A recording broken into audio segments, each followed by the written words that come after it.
नमस्कार, मैं हूं रत्ना और आप देख रहे हैं सी न्यूज भारत। रुक करते उत्तर प्रदेश बुलेटिन की ओर बात होगी अयोध्या की, जहां हलियापुर कस्बे में सी न्यूज भारत की खबर का असर देखने को मिला है।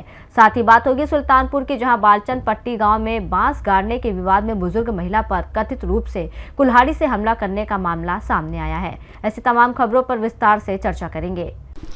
अयोध्या के हलियापुर कस्बे में सी न्यूज भारत की खबर का असर देखने को मिला है।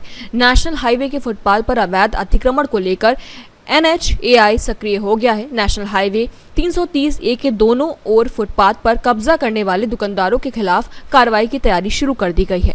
NHAI अधिकारियों ने बताया कि हाईवे की जमीन पर बिना अनुमति दुकान, टीन शेड, होर्डिंग या अन्य निर्माण करना नियमों के खिलाफ है। पहले नोटिस देकर अतिक्रमण हटाने का मौका दिया जाएगा। इसके बाद भी कब्जा नहीं हटाने पर NHAI तहसील प्रशासन और पुलिस की मदद से JCB कार्रवाई, जुर्माना और कानूनी कार्रवाई की जाएगी। अधिकारियों ने साफ किया है कि दोबारा अतिक्रमण करने वालों पर सख्त कदम उठाए जाएंगे। हाईवे की जमीन केंद्र सरकार के अधीन है और अवैध कब्जे के खिलाफ यह कार्रवाई सड़क सुरक्षा और यातायात व्यवस्था को बेहतर बनाने के लिए की जा रही है। अयोध्या से सी न्यूज संवाददाता IB सिंह की रिपोर्ट। सिराथू से सपा विधायक और अपना दल की नेता पल्लवी पटेल अयोध्या पहुंची, जहां उन्होंने 2027 विधानसभा चुनाव को लेकर संगठन की तैयारियों पर चर्चा की। उन्होंने कहा कि चुनाव में अब ज्यादा समय नहीं बचा है, इसलिए संगठन की समीक्षा कर जमीनी स्तर पर कार्यकर्ताओं की सक्रियता परखने का काम किया जा रहा है। पल्लवी पटेल ने कहा कि संगठन में जहां भी कमियां हैं उन्हें समय रहते दूर कर चुनाव से पहले मजबूत बनाया जाएगा। संसद में मुद्दों की चर्चा को लेकर उन्होंने कहा कि संसद देश का सर्वोच्च लोकतांत्रिक मंच है, जहां जनहित से जुड़े हर विषय पर बहस होनी चाहिए। उन्होंने सरकार पर निशाना साधते हुए कहा कि युवाओं की नौकरियों और जनता के अधिकारों जैसे मुद्दे पर भी संसद में गंभीर चर्चा जरूरी है। देखिए, अयोध्या जनपद आने का जो हमारा कार्यक्रम है वो इस सापेक्ष है कि विधानसभा चुनाव उत्तर प्रदेश का 2027 लगभग दस्तक दे चुका है और उत्तर प्रदेश इस देश का वो सूबा है जो सीधे दिल्ली का रास्ता और दिल्ली की कुर्सी तक दस्तक देता है। ऐसे में जिस प्रकार के घटनाक्रम चल रहे हैं, बहुत जरूरी होता है कि हर राजनीतिक पार्टी अपने कार्यकर्ताओं के बीच में चल करके अपने संगठन की समीक्षा करते हुए, जो भी नटबोल्ट ढीले हैं उनको टाइट करते हुए इन मुद्दों पर चर्चा करे कि कौन से विषय आज समसामयिक हैं और किसमें हमको अपनी बात को रखते हुए अपने कार्यकर्ताओं के माध्यम से पार्टी के विजन को, सोच को जनता के बीच में पहुंचाना है और साथ ही साथ संवाद स्थापित करते हुए इस बात का आंकलन करना है कि कौन सा ऐसा विषय है जो हमारी दृष्टि से छूट रहा है और उस पर पार्टी का क्या एंगल होना चाहिए, क्या चिंता होनी चाहिए। संसद में जो मामला हुआ है, जिस तरह से कल संसद में हुआ है, जिस तरह से राम मंदिर को लेकर के, उस पर क्या कहेंगे आप? देखिए, उच्च सदन है, वो समूचे देश में जो भी व्यवस्थाएं हैं और जितने भी मुद्दे हैं उनको उठाने का एक बहुत ही बेहतरीन मंच होता है और निश्चित तौर पर जितने भी वहाँ लोग बैठे हैं वो इस देश की आवाज है। तो हर वो मुद्दा जिससे आम जनता प्रभावित हो रही है, उन तमाम मुद्दों को उठाने, चाहे विपक्ष में हो, हमारी जिम्मेदारी है और ऐसा रहते हुए मुझे लगता है वहाँ पर जो भी मुद्दे उठ रहे हैं बहुत ही ज्यादा महत्वपूर्ण है और सरकार की जिम्मेदारी है कि खुले मन से, खुले दिमाग के साथ उन सवालों को लेते हुए उन पे जवाब दें। राम मंदिर की बात करेंगे तो जिस तरह सवाल चोरी का मामला चल रहा है उसको क्या कहेंगे आप? देखिए, इस देश में सिर्फ चरावा चोरी की बात नहीं है, इस देश में लोगों के हक और अधिकार, उनकी नौकरी की चोरी की बात भी है। इस देश में पेपर लीक की बात भी बहुत जरूरी है। इस देश में किसानों को उनकी वाजिब दाम फसल का ना मिल पाना ये भी बहुत जरूरी है। और भारतीय जनता पार्टी बहुत चतुर चालाक है, वो अपने अनुसार मुद्दों को डाइल्यूट करती है। वो जिस वक्त चाहती है कि दूसरे मुद्दे को आसान कर दिया जाए, दूसरे मुद्दे को, एक नए मुद्दे को लाकर खड़ा कर देती है। तो मैं सिर्फ इतना कहना चाहती हूँ कि जहाँ इस देश में चंदा चोरी जरूरी है, वहाँ इस देश में लोगों के हक और अधिकार की जो ये पिछले एक दशक में चोरी हो रही है, इस पे भी चर्चा बहुत तेजी से होनी चाहिए। अयोध्या से सी न्यूज संवाददाता राहुल पांडे की रिपोर्ट। खबर मुरादाबाद से है, जहां कोतवाली नगर क्षेत्र के बुद्ध बाजार स्थित कुटिया वाली गली में संचालित मोमबत्ती फैक्ट्री में शुक्रवार देर रात लगी आग पर प्रशासन और अग्निशमन विभाग ने कड़ी मशक्कत के बाद सुबह करीब 5:30 बजे काबू पा लिया। राहत की बात यह रही कि हादसे में कोई जनहानि नहीं हुई। सूचना मिलते ही जिलाधिकारी डॉक्टर राजेंद्र पैसिया और वरिष्ठ पुलिस अधीक्षक सतपाल अंतिल मौके पर पहुंचे और राहत बचाव कार्यों की निगरानी की।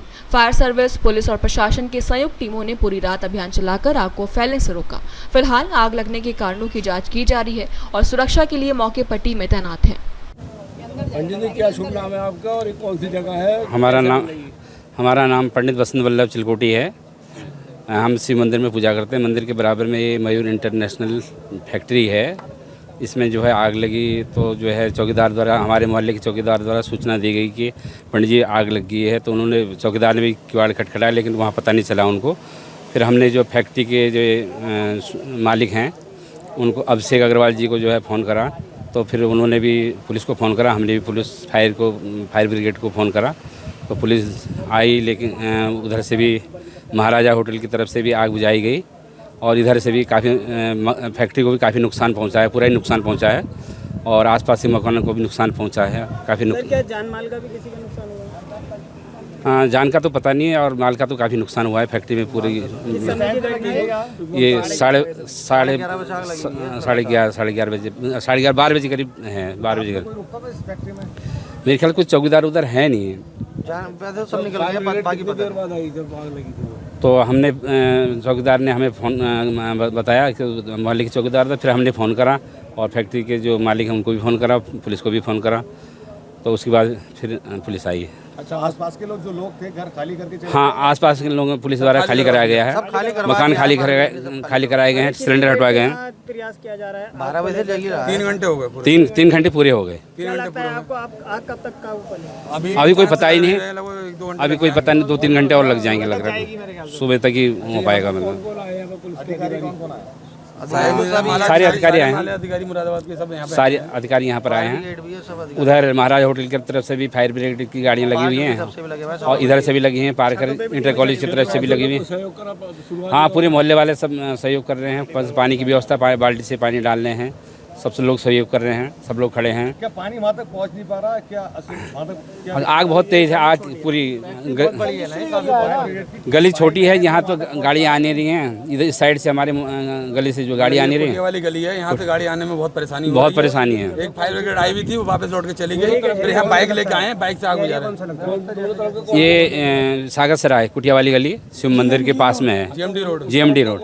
उधर महाराजा होटल के पीछे है, थाना कोतवाली। अच्छा, अड़ोस पड़ोस के किसी मकान को कोई क्षति? हाँ, आसपास मकान, सागर सक्सेना के मकान को भी नुकसान पहुंचा है, आसपास और पीछे के मकान को भी नुकसान पहुंचा है। अभी काफ़ी नुकसान हो रहा है, आसपास पड़ोस में भी मकान खाली करा लिए गए हैं, सिलेंडर हटवा दिए गए हैं वहाँ से सब, और काफ़ी नुकसान हो रहा है। फैक्ट्री को तो पूरा नुकसान है, पास पड़ोस को भी काफ़ी नुकसान हुआ है। सागर सराय में देर रात आग लगी थी। रात आप SSP सर, DM सर, आप यहाँ पर उपस्थित हैं। क्या कुछ जानकारी मिली थी किस तरीके से आग बुझाने के लिए तमाम टीमें काम कर रही हैं? पार्कर रोड पर सागर सराय मोहल्ला है, वहाँ शिव मंदिर के सामने एक फैक्ट्री है जहाँ बताया जाता है कि पैकेजिंग का काम होता है और मोम का काम होता है। तो यहीं पे ही आग लगी और रात को 1 बजे आग लगी और वर्तमान में लगभग 5 बज गए हैं अभी। तो आग पर काबू पा लिया गया है। बस नीचे जो बेसमेंट है उसी में आग लगी हुई है।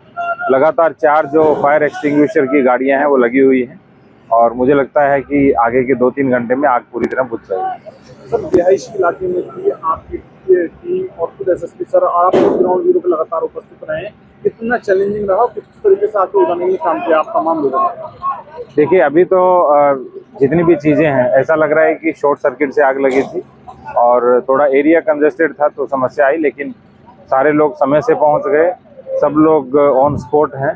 तो मुझे लग रहा है कि यदि थोड़ी बहुत भी आगे पीछे होता तो समस्या हो सकती है। किसी जान का नुकसान है? अभी तक किसी प्रकार का कोई सब सारे मकान खाली कर दिए गए। ठीक है सर।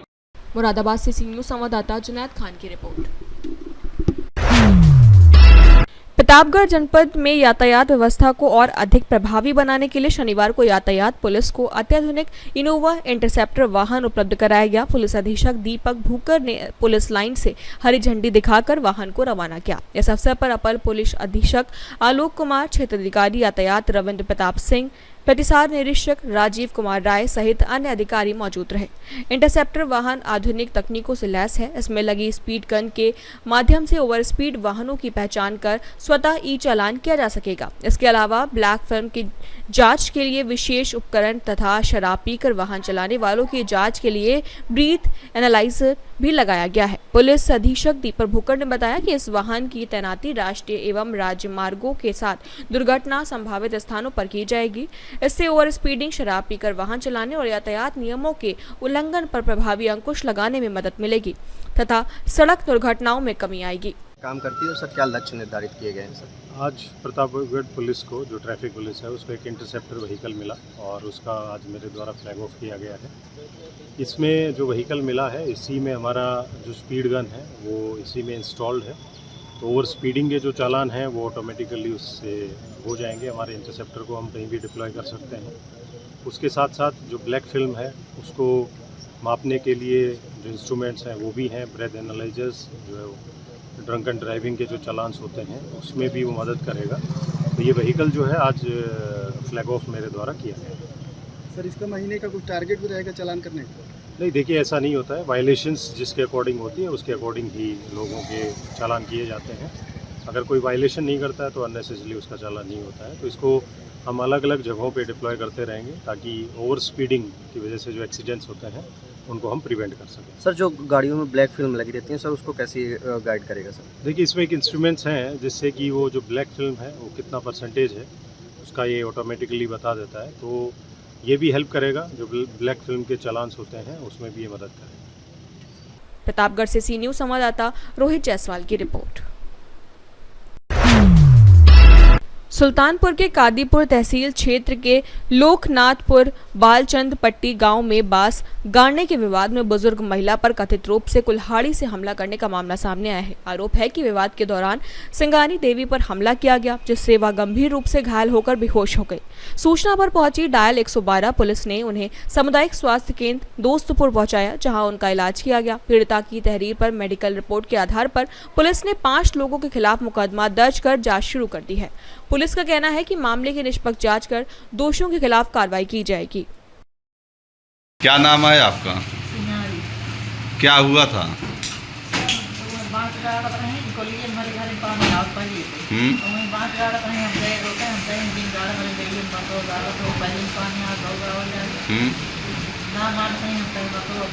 अरे कौन गाड़ रहा था? कौन सा गांव है? तब क्या हुआ?